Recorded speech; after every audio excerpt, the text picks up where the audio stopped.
Falling Forever. What's up, Muchmusic? I didn't plan to do this today, but good thing we are because I'm wearing the shirt for it.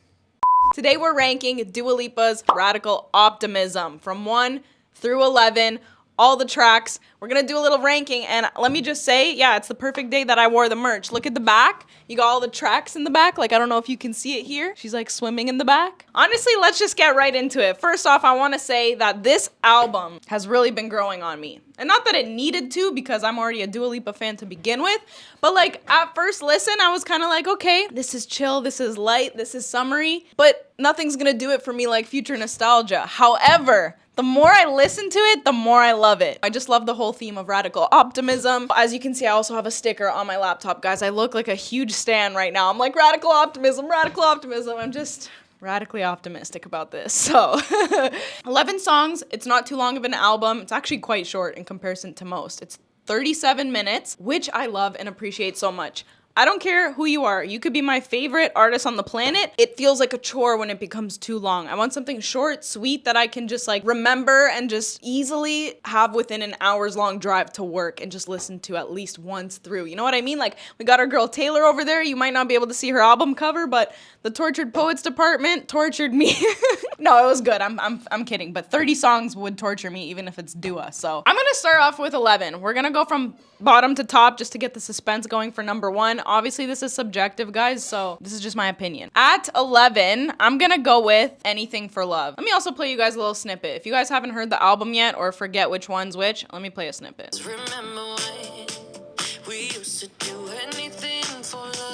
Okay, cute, right? Let me just get this straight. I don't not like any of the songs. I actually love them all. So this is really tough for me. I'm putting Anything for Love at 11 simply because it's the shortest song on the album. It's 2 minutes and 22 seconds. Love that. 222. But for me, I feel like I can't get down with a song that's under 3 minutes because then if I really like it, it's just not enough for me. But you know what? Goes the opposite way too. It's not my favorite, so I don't mind that it's short. But I don't know, something about just it's kind of got that little slower beat, and I really like a little bit more upbeat dance tempo type of Dua. So moving on, 10, we're gonna go with French Exit.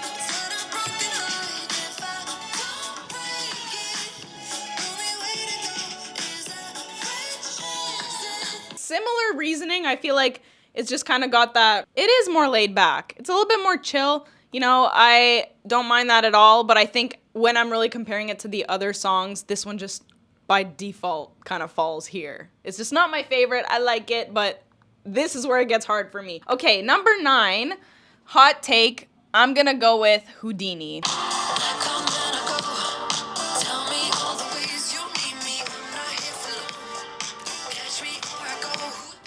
She tends to release a lot of singles prior to her album, which I appreciate and I like. Houdini is a really fun song, I think. I think the concept is good. She's kind of talking a little bit about the art of ghosting, and I just think after the album came out and just seeing the whole theme of it all and all of the other songs kind of coming together, it doesn't really necessarily match up. When you take Houdini as a separate single, I think it's great.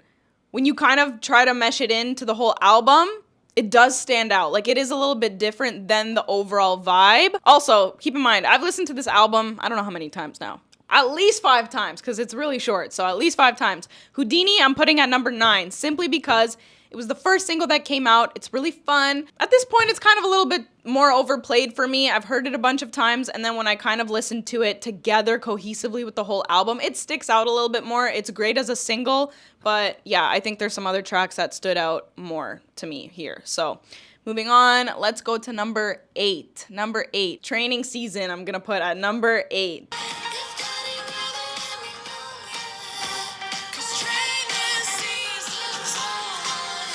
Hot take, unpopular opinion, let me know what you think. But in my opinion, I think that her singles aren't as good as the rest of her album. And I know usually when you release singles, those are kind of the best of the album.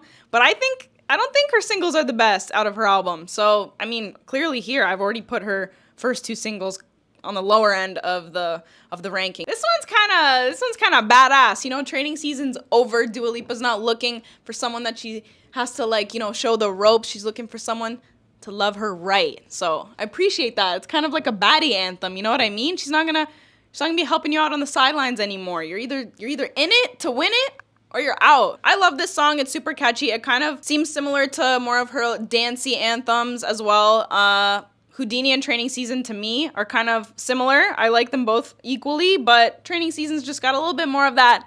I really like the lyrics and I like the meaning of this song. So, number 7. I'm gonna go with the first song on the album, End of an Era. You know what I also noticed? She doesn't have a song on here that's called Radical Optimism. Like, not that you need one, but she doesn't really have a title track, like, song. But maybe there's gonna be a deluxe coming. But see, it's so summery, even right off the bat when it starts off. It's kind of like the... 1, 2, 3. Just cut off my thoughts. I love this one. Like, it's a perfect song, I think, to start off the album. End of an Era. I don't know, it's giving End of an Era for Dua. Future Nostalgia, this is such a different kind of contrast to what that was. She kind of had a little bit more of that disco kind of. Future Nostalgia was a lot of dance, and this is kind of just, we're moving into, it seems like a transitional time for her, and that's what this song is giving. So, End of an Era feels very summery. It feels very, I'm driving down the road, or I'm on the beach, and the water's just glistening in the distance. Very lighthearted track. Love it. Number 6. We're getting into the midway point right now. These Walls is gonna be my pick. This might be actually an unpopular opinion, because I've been seeing everyone loving this song. Probably one of the top 3. I even see on Apple Music, it has a little marker beside the most popular tracks, and These Walls is one of the 3. For a lot of reasons, I love this song. I'm gonna play you guys a little snippet. Even the start of this too. Like, it's just, yeah.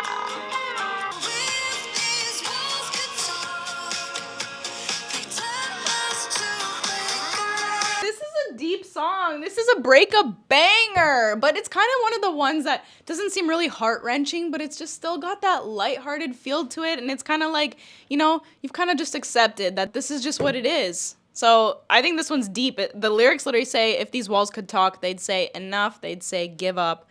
If these walls could talk, they'd say, you know, they'd say you're f***ed. It's not supposed to hurt this much. Oh, if these walls could talk, they'd tell us to break up. How has no one ever thought of that before? Isn't that crazy? Because, yeah, genuinely, when it's just you and another person, the only other thing around you, in theory, that could see and hear what you're doing are the walls. So I think that's a genius concept. And right now, it seems like I'm ranking it lower than it should be. She just has so many bangers that this one just made the middle of the chart for me. But the way she says things so elegantly, like, swearing doesn't sound like swearing when it's Dua Lipa. It really just doesn't. We're getting to the top half here. Top 5. I'm gonna have to go with What You Doing. This song makes me feel a type of way. This reminds me more of just kind of like the traditional Dua Lipa sound. Let me show you what I'm talking about. Chorus. Please. What you doing to me, baby?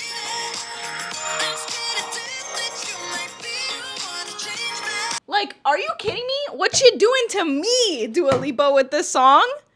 What you doing to me? This is such a fun, just like upbeat, happy, optimistic, positive banger. I genuinely, this is giving a little bit 80s kind of flair to it, no? Just kind of that optimistic feel. It's got a little bit of that disco vibe to it. Like, I want to dance to this song, and that's what I love about Dua. All the songs that I love by her and that are my favorite are the ones that I literally just want to get up and just groove to it. It's very groovy. 4, I'm gonna go with Happy For You.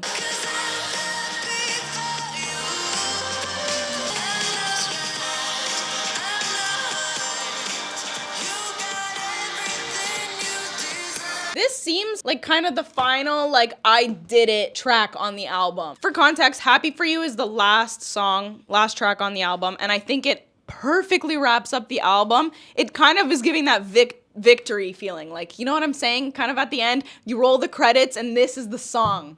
Like, you've just achieved something. But also the lyrics as well. She's literally talking about like a past relationship that now she looks back on and she's now happy for the person. Like, it's a positive thing. Again, really in theme with radical optimism, but it's kind of the I won moment. Like, you've kind of gotten over those feelings and you have no negativity, no animosity towards that person. So I think it's just a very mature, it's maturity. It is maturity. I love it. Okay, top 3, this is where it gets spicy. 3, number 3, suspense, drumroll, please. Falling Forever. Like, it just starts off strong. Hold on.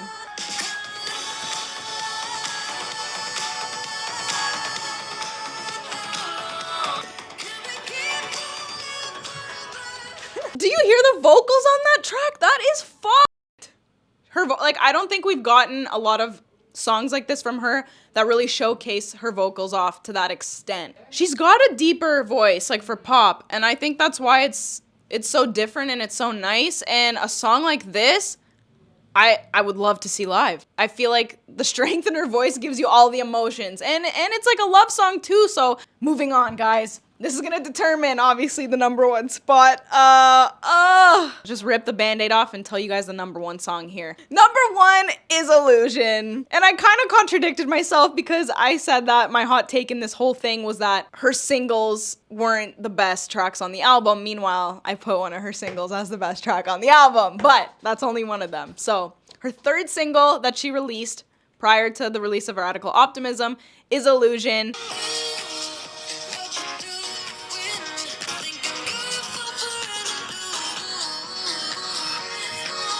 So let me just say, when Houdini and Training Season came out, I liked them, but I didn't love them. It didn't strike a chord in me like Dua Lipa usually does. When Illusion came out, that was it for me. I was like, this is the one. This one clicked.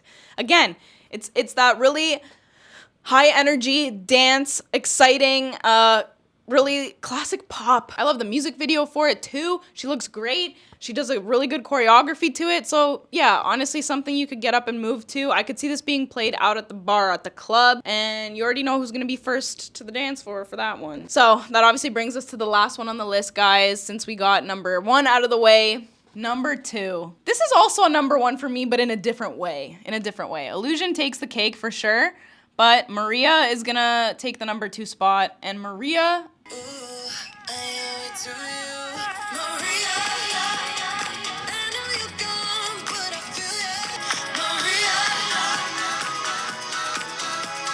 Like, the flute in that sounds like a little whistle. I love that. Honestly, Maria is so catchy. Again, classic poppy vibe from Dua, but a little bit different than her usual stuff. This is definitely, again, along the theme of kind of maturity, moving on. Maria is basically about her thanking her ex's, like, previous girl or girls for kind of making him into the man that he is now. Which, again, such a mature subject matter. It seems like this album is just, the whole theme that pops out for me is just growth. Growth, transition, new era. I mean, End of an Era is one of the songs on the album. But it's really just representing this kind of blossoming version of her. Like, she's maturing, she's growing up, and she has all of these kind of lessons that she's taken away from her life so far, and she's putting them into this beautifully crafted album that I love so much and that all the fans love so much. So I don't know what you guys think about this ranking right here. Obviously, it's probably going to be different than mine, but I would love to hear your opinions. Let me know what you would change. Let me know what you agree with, and let's just hope that she's going to be coming out with a deluxe soon, because as short and sweet as it is, I could listen to another track or two. So let's be real. All of these are bangers from top to bottom, and that's it. Thank you for joining me, and yeah, we'll catch you next time. Be sure to like, comment, and subscribe. Much love.